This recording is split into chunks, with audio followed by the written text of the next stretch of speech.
Hi, I'm Cynthia Schiller. Please like and subscribe. So we're going to talk about this viewer message that I had received. I responded to the video based on the black eyes that sometimes we'll see a narcissistic rage. This person, it doesn't seem that they're a narcissist, but we're going to talk about the mental illness that goes on and just different changes that our body goes through based on emotions. The interactions that we have with human beings changes us. There's all that energy dynamics that go on, and people change each other's moods all the time, just based on smiles. If you get one back, the tone of voice, people's like eye movements, and there's a lot that you can tell inside somebody's eyes. So this person kind of touched my heart, and they do seem pretty distressed about things. They had mentioned, that they wish that they knew about the internet growing up. A lot of these things wouldn't have happened, or they could have been dealt with.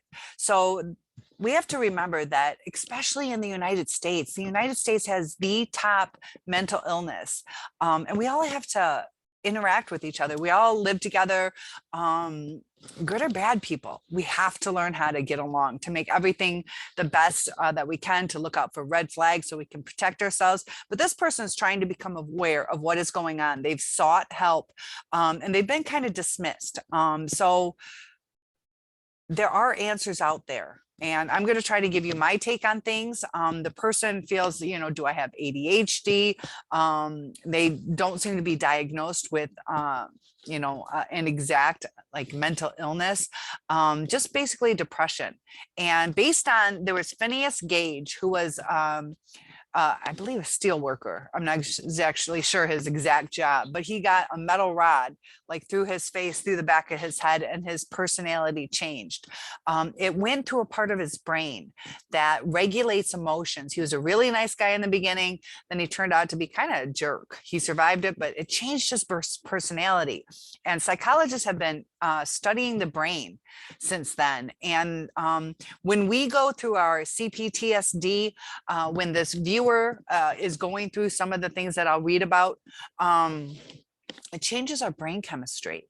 And just like Phineas Gage, it's going to change our personality. We can try to rewire our brains. There are some things that we can do to make it better. And narcissists have a shrunken portion of their brain, kind of like Phineas Gage. His was shrunken by injury, but there are some things that we can do to kind of lift our moods. When we lift our moods, we interact with people in a more positive way. We got to bring forth our energy. And with the narcissist, limit your contact with them, because they'll bring you down. But we have to learn what's going on within ourselves too, because we're going through these depressions. What's causing it? We have to realize what our triggers are, because now we have issues from the poor interactions. So this person, feels like something's wrong with them. And they were made to believe that the problem was within them. So they kept it bottled up inside. Part of our narcissists will keep their stuff up inside because they are too afraid to show who they are. This person, they're afraid if they start venting, it's just going to open up the floodgates, as they say. So they've shared some of their life, which is being very vulnerable. And they're a little worried about things. So this person's left, as they say, sobbing. So it's hard sometimes to share what we're going through. That's why the narcissist doesn't want it. But this person wants to get to the bottom of things. They say that they need some serious help. They know that. But they're the person who's always helped other people, and other people think that they're strong. So it's hard to come to somebody when they think that you're strong enough to handle this. Why are you talking about it? You'll get through it. You know how to do it. You gave us great advice. But inside, this person's falling apart. They don't want to disappoint anyone. They don't want to put their emotions onto other people. They fear that if they try to deal with these issues, they might crumble inside, because it can be overwhelming. We got all these things going on. They were trying to figure out why they have changes in their eye color to where the pupils dilate. That's that adrenaline rush. That's what makes us uncomfortable during our CPTSD healings, PTSD. The narcissist also has uncomfortable brain activity. That's why when they drink, it calms them. It changes the way their brain chemistry is. It's kind of like, what is it? Ritalin is good for kids. It calms them down, but adults, it hypes them up. So there's different reactions to people based on different things, whether it's child, adult. Same with video games. It's calming to children. Video games often make adults have higher blood pressure. So based on age, based on issues, all these things are going on, and it's really hard to nail down. But this person keeps being dismissed by therapists. There's one more I want to expand out. So they've been diagnosed with high blood pressure. High blood pressure medications in the past haven't helped. They always feel like they're in constant overdrive, but so exhausted. And because of this adrenaline rush, they recognize, yeah, that's probably what is affecting their sleep. So now you're already on edge. You already got all this adrenaline. It's hard to keep adrenaline up. It's not meant to be prolonged. It's meant to be your fight or flight, to keep you aware during an emergency situation, and then you're supposed to calm back down. So it's kind of, in a sense, toxic to your brain, to your body. It's too much. So this person wasn't sure if they had bipolar, ADHD, and they were very thankful for the information that I provided them. But they went on to say that, basically everything I said in that video was, spot on. And that might be the part of why nobody can really diagnose them properly, because they had all these things that I spoke about going on. And I said, sometimes when you try to do a personality inventory test, or to see what kind of mental illness you have, it varies day by day how you answer these things, whether you answer them truthfully or whether you're having a good day. You'll say, I'm a happy person. If it's a bad day, you might say, I'm depressed a lot. So it gives a different perspective to the therapist on where to go. Like, oh, it's a happy person, we don't need to address this, when deep inside they're more sad than happy. So this person had a very abusive home, a narcissistic mom, and the father was extremely depressed. And if you can see the dynamics in that family right now, a lot of times the narcissist is so in control, and the other party becomes very depressed about it, because their whole future, they were thinking it's going to be this great family. I don't know the dynamics, if they're like the traditional where the father felt he should be in charge and he's not because the mom took over, or if it's just overbearing. But this person, my viewer, had a lot of trauma starting from childhood all the way up until age 46. So this person says that they felt depressed since as far back as they can remember, even as young as 7 years old, and has been going to therapists as an adult.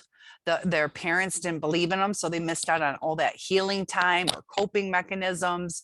And this person's still trying. I'm not exactly sure if they did go to a therapist, and it just didn't work out when they were a child, but they didn't have the help that they needed. So they are looking for, my viewer is looking for some suggestions on how do I go about looking into a therapist that specializes in deeper issues. Basically, that's a hard one. A lot of people have difficulty finding the right therapist. I went to, got in an argument with my daughter, and, she had said, if you don't speak with a therapist, doesn't want to talk to me. We had just a little thing, and so we just aren't seeing eye to eye. So I set this up. I went to a Christian one, and he seemed very good, but that was not a narcissistic relationship with my daughter. You have to do like trial and error. There are some free things through NAMI, NAMI, to where you can get support groups, one-on-one sponsors to talk to. It's free. You got to do some search in your area. I don't know even what country you're in, so that's really hard to suggest it. Look on some Facebook groups on narcissistic recovery or mental illness. This if you can honestly answer the questions on the personality inventory, that can help too, because you can evaluate it too, to where when they're dismissive, this is not a person you want to continue with. Hopefully you guys, if you know of any great ways to find, you got to ask, are you trained in narcissistic therapy, or tell them your unique situation, maybe have a free consultation and really talk to them. So recently, this person's ex-husband, who they still love, but is in contact and was still in contact with, died of drug overdoses 3 hours after they had their last conversation. So that right there is trauma. And we were talking about the black eyes. What causes that? This person's on adrenaline, and that happens to people without really anything going on. If there's a murderer coming to my door right now scaring the crap out of me, my eyes are gonna bug out. For one thing, it kind of helps because it's seen a little more intimidating. I don't know exactly if all the iris color would be gone, but the adrenaline affects our pupils dilating, and it's so we can be aware of so much more, taking as much light as possible. So we can see in the dark, or whatever we need to do, we can hone in on things better. So it can happen in pretty much anybody, but this person has it for prolonged periods of time, and have been able to document it through pictures. So they know something is up because it's too prolonged. It's not a fight or flight. It's an overdose of this adrenaline. So they talk about all the trauma that they've been through. And like I said, the husband died just 3 hours after they had their last conversation. Then their 2 cats that were rescued had to be euthanized on the exact same day, and it was 2 days before Christmas. Her father died in April after being bedridden for 9 years because of a major stroke. So I'm not sure if this person cared for the father, but you get so used to like my grandmother and also my grandfather, but my grandmother died at home. At my parents' house. We brought her in, and this was when I was younger, but you're so used to saying, how's grandma doing today? How's grandma doing today? That after they're gone, you're like, even just the routine is gone. So even though you're sad about the loss of a loved one, now you got this whole change in routine and rewiring your brain on what is going on. Plus you're dealing with your, heartbreak. So on top of it, the mother had guilt tripped this person every day into stopping over to help her. And so we're taking on responsibilities that can overwhelm us. We're giving up too much of our lives. We did that with our narcissist. We gave up so much of our life that we start to feel empty. So this person was working through 2 jobs, tried their best to be there, and it was never enough. And now remember, this person has a narcissistic mother, and that's what we are. Most of us on this channel is understanding our narcissist. Where do we lose ourselves? So this person's probably going through CPTSD. That's the complex post-traumatic stress disorder, which is over a period of time. It's not always one instance. This person has had a lot of abuse growing up, and then a lot of trauma. So to make it worse, their 22-year-old niece that they're super close with was abducted, assaulted, beaten so badly that the niece was in the ICU for 2 weeks and just got out of the hospital last week. but they still need surgeries from this abduction. This person's a female, so she's relating to how scary that would have been. And granted, guys can relate to it too, but it hits a little bit home. I don't know if it was sexual assault, but you know, we relate to it. And so luckily the niece got out of the hospital, but still needs surgeries. And my viewer is trying to be strong for her, because now the niece is suicidal and struggling with PTSD herself. So we can relate to what this is going on. We're empathetic. So we're trying to take care of others, and we give so much of ourselves.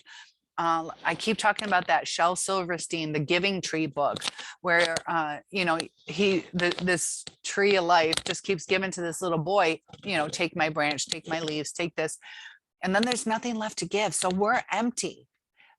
We can't function, and the person or people we've given to just leave because we can't provide them shade, we can't provide them food, we can't do this. Just like the tree, what was useless to this little boy. And how heartbreaking that is for ourselves. It crushes our self-esteem. So this person says they're too empathetic for their own good. Hello, same here. And it's often seen as a weakness, which is really sad. It's not appreciated. It's taken advantage of.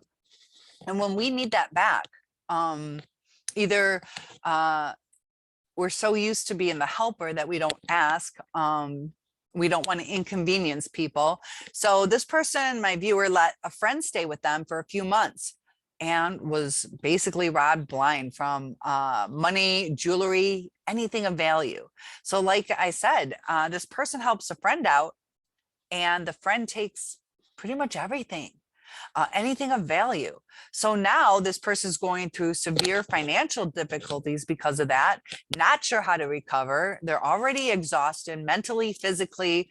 And that's when it's so hard. Like, you want to have the motivation, and sometimes tears just start coming, and you have to take care of yourself, but then you have the pressures of work. So you get through that, but then you have the pressures of the bills. And if anything goes wrong, it's just this overwhelming thing that we go through. How do we deal with it? She's been kicked into overdrive. Her body is in survival mode. Just like if the murderer is at my door, I'm in survival mode. But she's going through it prolonged, and it's starting to affect her pupils. It's constantly triggering in her brain. Some of our narcissists had that, a different kind, but a difference in brain activity. When we are going through our CPTSD, we have different brain activity. That's why we have to rewire it. The longer we stay in these ruts, the more brain damage we are allowing to happen to us. You know, and I want to be careful on the word allow, because the cycle starts, it's up to us to break it. We're victims of this stuff, but we can't victimize ourselves as well. We have to break out and try our best to heal ourselves. So this person is reaching out for therapists, and you just got to do your research. Ask them what they're trained in. Talk to, you know, maybe go to some recovery groups, and speak with different people on who their one-on-one therapist is. And this person says, you know, I could go on for days. They never really talk about this stuff because they feel like they're just complaining. So it's starting to affect this person at a deep level. And, you know, they feel like they're complaining. Sometimes, you know, we want to be there for everybody, that we forget that we need people too. And, you know, part of this is from low self-esteem, that we feel like maybe, you know, we're just meant to give. We're just meant to give. We're meant to interact with people. So it is okay to reach out to people. Unfortunately, you do have narcissistic people in this world. So it's hard to find the people who will be there for you. And that's why I wanted to do this video for this person, because I can tell they're struggling. They're trying to understand. They've been through a lot. And they tried to talk to a friend or family member. And here we go. This is so narcissistic. They just tell them that they're too sensitive. and that everybody in life has problems. And that's what we keep saying with these narcissists. You'll see a pattern of you're too sensitive, or get over it, or what's the big deal. Society as a whole is starting to lack empathy, increasing entitlement, causing this whole world to fall apart. So if I can help this one person try to make a difference in their own life, they can make differences in other people's lives. You know, this person is trying to understand themselves, and you know, can a self-aware narcissist change? Watch out for how trusting you are of them.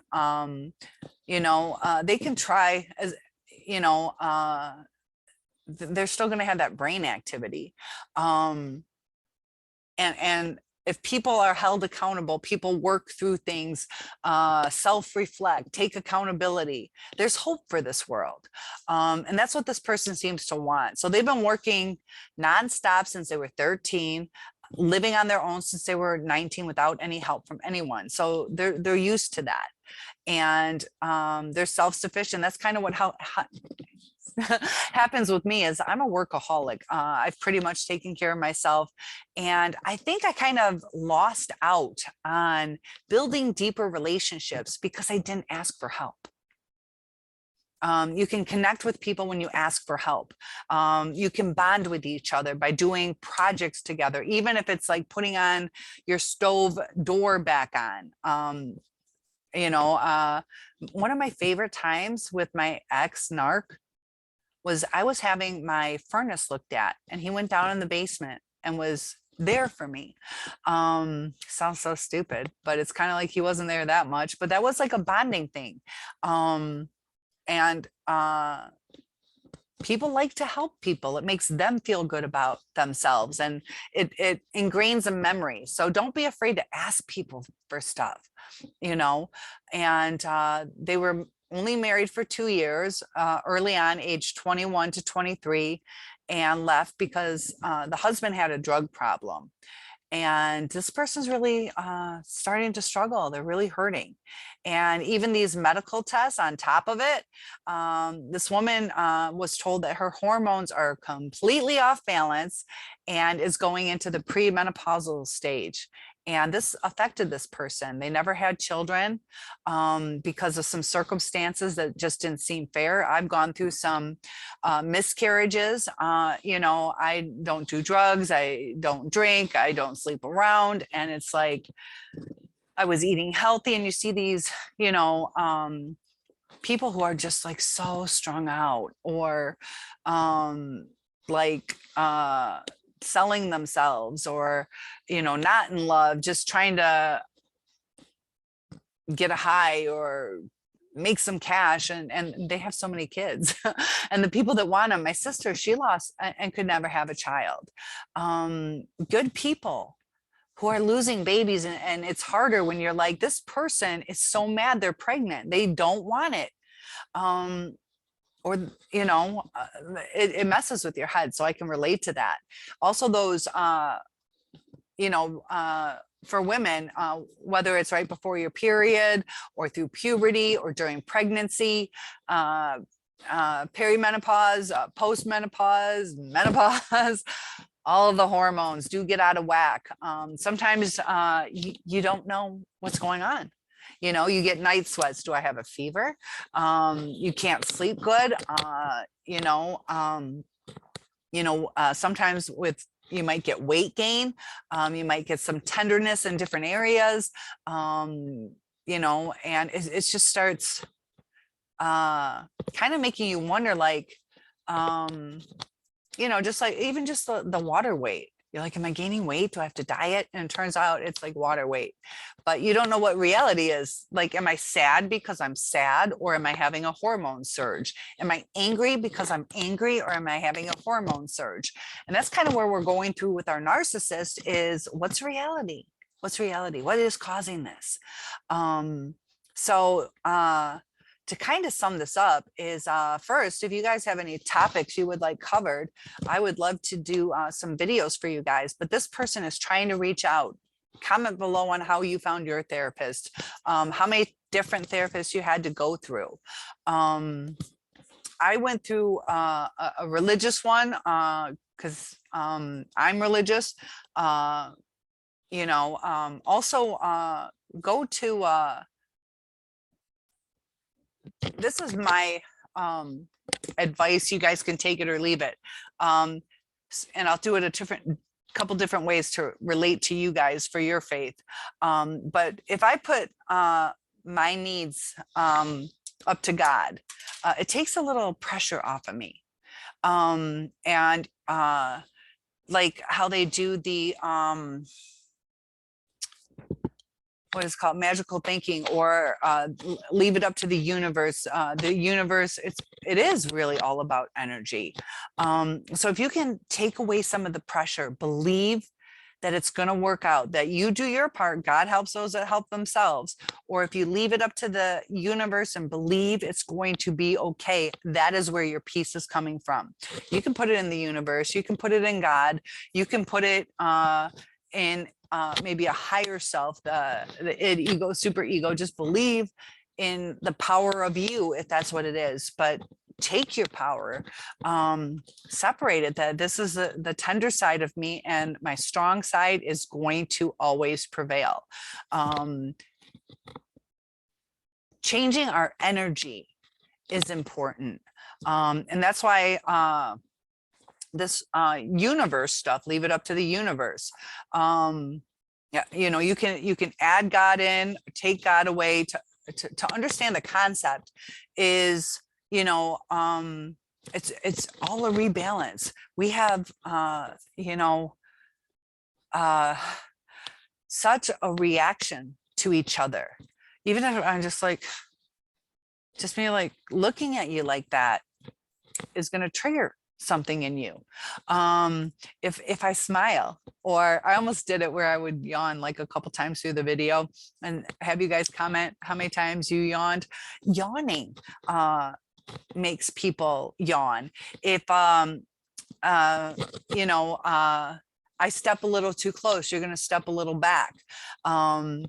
It's a push pull, and we do that with emotions too. And our narcissist, unfortunately, likes that energy, so they suck it from us. They don't do the fair exchange, which leaves us off balance. And now they have this energy, and instead of giving it back to us because we're throwing off the energy, they give it to somebody else and move on. It's just crazy.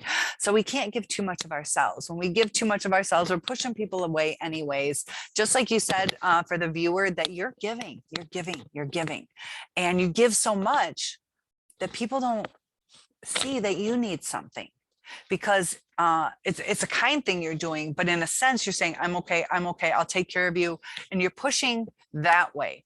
So they see that, you know, in their realm, everything is okay, everything's strong.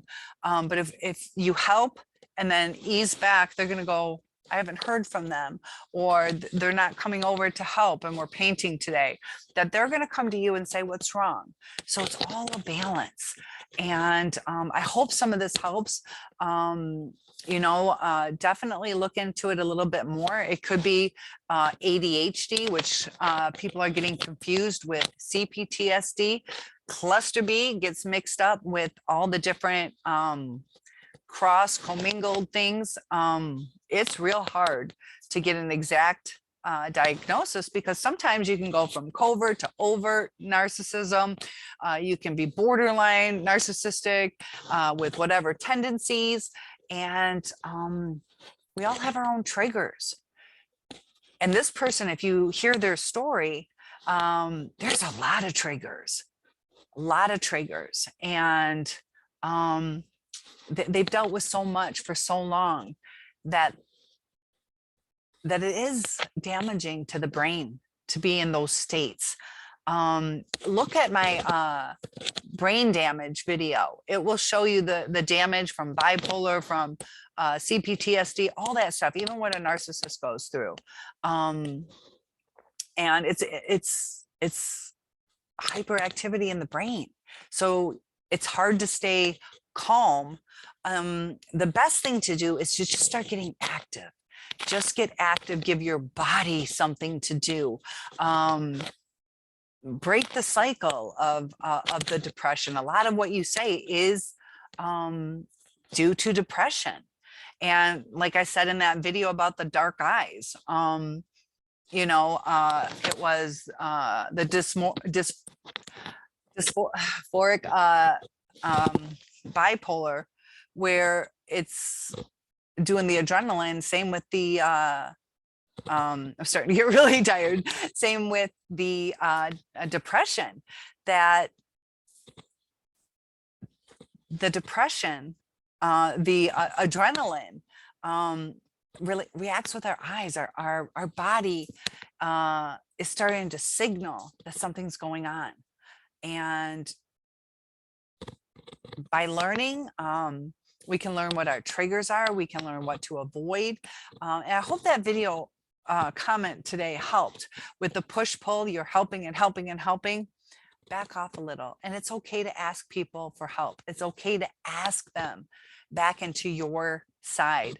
And if they are dismissive, either find somebody else or tell them sternly, no, this is not me being sensitive. I need help. And I have said over and over again, with being a teacher, I have learned that to deal with dismissive people like narcissists is you have to talk to them like they're a child. So if you say, well, I know, but you know, I was just really hoping that you could talk to me, and I'm just kind of sad and I'm just expressing my feeling, like, don't over talk. Narcissists hate that. They get irritated by that. And they do that book on why men love bitches. It's because they're direct. They say what they want.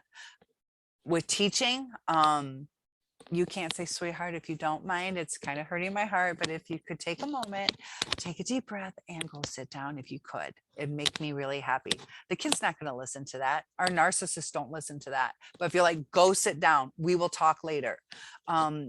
Tell people when they're dismissive to you, no, I need help. I am telling you, you know, and that's outside of our realm. I don't talk like that. I'm struggling to be more direct. Doesn't have to be bitchy, but more direct. And I've said too with the second one, I wish I knew this too, like you before, if I would have known all this stuff sooner, that I had to say effective answers only, or effective answers, please. Because I was sick of the word salad. We could not communicate. They always like answer the question in a different level to where it didn't make sense. It didn't answer the direct question. So be direct with people. Say, look, no, I'm struggling. There are suicide hotlines out there. And check that NAMI out. Do some research on that in your area. Ask them for some direction. There's a lot of Facebook groups. They will give you some pretty good advice on who to go to. That's how I found the therapist when I was talking to my daughter. I have never been to counseling for a narcissistic relationship, but I know it makes a huge difference. Just like when you talk to your friends, if they have never been through narcissistic abuse, they won't understand. So therapists that are trained in that can kind of relate a little better. Therapists that are trained in, you know, the dysphoric and euphoric bipolar, if find out what their specialty is, not just mental illness. Maybe cluster B, ask if they specialize in cluster B. That might help you the most. So hope that helped. And I look forward to seeing you in the next video. Feel free to let me know topic conversations. One-on-ones are available, and I will see you in the next video. But definitely get out there and take time for yourself, and take care.